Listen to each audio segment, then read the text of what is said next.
सभी को जयमसी की। आज हम पढ़ेंगे लूका अध्याय 12, पाखंड के विरुद्ध चेतावनी। इतने में जब हजारों की भीड़ लग गई, यहाँ तक कि वे एक दूसरे पर गिरे पड़ते थे, तो वह सब से पहले अपने चेलों से कहने लगा, फरीसियों के कपट रूपी खमीर से चौकस रहना। कुछ ढका नहीं जो खोला ना जाएगा, और ना कुछ छिपा है जो जाना ना जाएगा।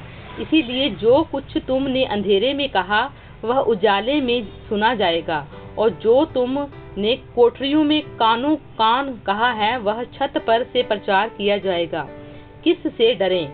मैं तुमसे जो मेरे मित्र हो कहता हूँ कि जो शरीर को घात करते हैं परंतु उसके पीछे और कुछ नहीं कर सकते, उनसे मत डरो। मैं तुम्हें चिताता हूँ कि तुम्हें किस से डरना चाहिए। घात करने के बाद जिसको नरक में डालने पर का अधिकार है, उसी से डरो।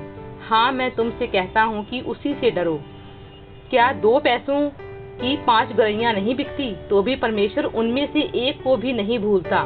तुम्हारे सिर के सब बाल भी गिने हुए हैं, इसीलिए डरो नहीं, तुम बहुत गरैयों से बढ़कर हो। यीशु को स्वीकार या अस्वीकार करना। मैं तुमसे कहता हूँ, जो कोई मनुष्य के सामने मुझे मान लेगा, उसे मनुष्य का पुत्र भी परमेश्वर के स्वर्गदूतों के सामने मान लेगा। परंतु जो मनुष्य के सामने मेरा इनकार करे, उसका परमेश्वर के स्वर्गदूतों के सामने इनकार किया जाएगा। जो कोई मनुष्य के पुत्र के विरोध में कोई बात कहे, उसका वह अपराध क्षमा किया जाएगा, परंतु जो पवित्र आत्मा की निंदा करे, उसका अपराध क्षमा नहीं किया जाएगा। जब लोग तुम्हें सभाओं और हाकिमों और अधिकारियों के सामने ले जाएं, तो चिंता न करना कि हम किस रीति से क्या उत्तर दें या क्या कहें, परंतु पवित्र आत्मा उसी घड़ी तुम्हें सिखा देगा कि क्या कहना चाहिए। एक धनवान मूर्ख का दृष्टांत। फिर भीड़ में से एक ने उससे कहा, हे गुरु, मेरे भाई से कह कि पिता की संपत्ति मेरे साथ बांट ले। उसने उससे कहा, हे मनुष्य, किसने मुझे तुम्हारा न्यायी या बांटने वाला नियुक्त किया है? और उसने उनसे कहा, चौकस रहो और हर प्रकार के लोभ से अपने आप को बचाए रखो, क्योंकि किसी का जीवन उसकी संपत्ति की बहुतायत से नहीं होता। उसने उनसे एक दृष्टांत कहा, किसी धनवान की भूमि में बड़ी उपज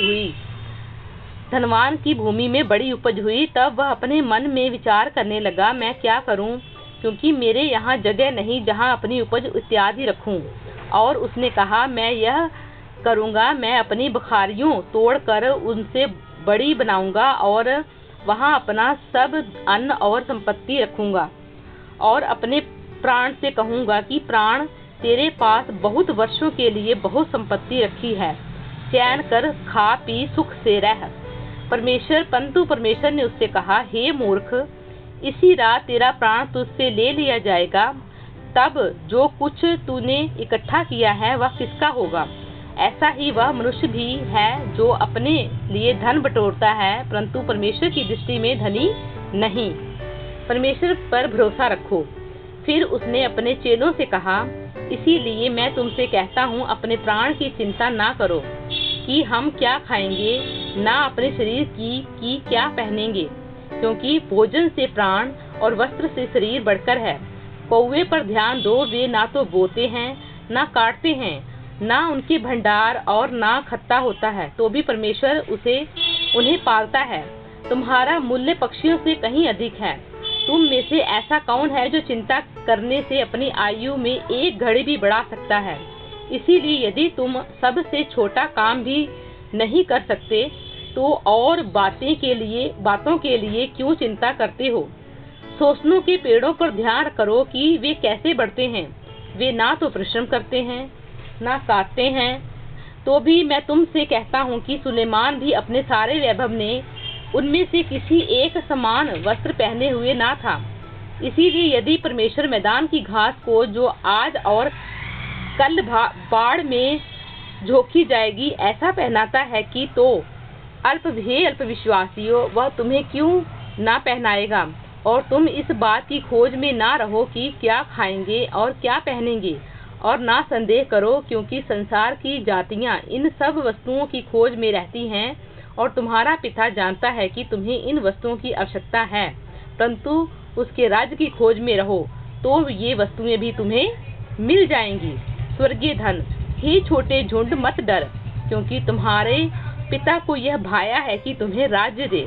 अपनी संपत्ति बेचकर दान कर दो और अपने लिए ऐसे बटुए बनाओ जो पुराने नहीं होते, अर्थात स्वर्ग पर ऐसा धन इकट्ठा करो जो घटता नहीं और जिसके निकट चोर नहीं जाता और कीड़ा नहीं बिगाड़ता, क्योंकि जहाँ तुम्हारा धन है वहाँ तुम्हारा मन भी लगा रहेगा। जागते रहो, तुम्हारी कमरे बंधी रहें और तुम्हारे दिए जलते रहें, और तुम उन मनुष्यों के समान बनो जो अपने स्वामी की बाट देख रहे हो कि वह विवाह से कब लौटेगा, कि जब वह आकर द्वार खटखटाए तो तुरंत उसके लिए खोल दे। धन्य है वे दास जिन्हें स्वामी आकर जागते पाए। मैं तुमसे सच कहता हूँ कि वह कमर बांधकर उन्हें भोजन करने को बैठाएगा और पास आकर उनकी सेवा करेगा।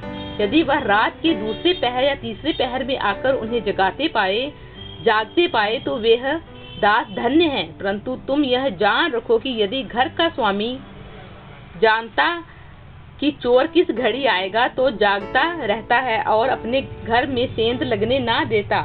तुम भी तैयार रहो, क्योंकि जिस घड़ी तुम सोचते भी नहीं उसी घड़ी मनुष्य का पुत्र आ जाएगा। विश्वास योग्य या अविश्वास योग्य दास। तब पतरस ने कहा, हे प्रभु, क्या यह दृष्टांत तू हम ही से यह या सबसे कहता है? प्रभु ने कहा, वह विश्वास योग्य और बुद्धिमान भंडारी कौन है जिसका स्वामी उसे नौकर चाकर पर सरदार ठहराए कि उन्हें समय पर भोजन सामग्री दे। धन्य है वह दास जिसे उसका स्वामी आकर ऐसा ही करते पाए। मैं तुमसे सच कहता हूँ, वह उसे अपनी सब संपत्ति पर अधिकारी ठहराएगा।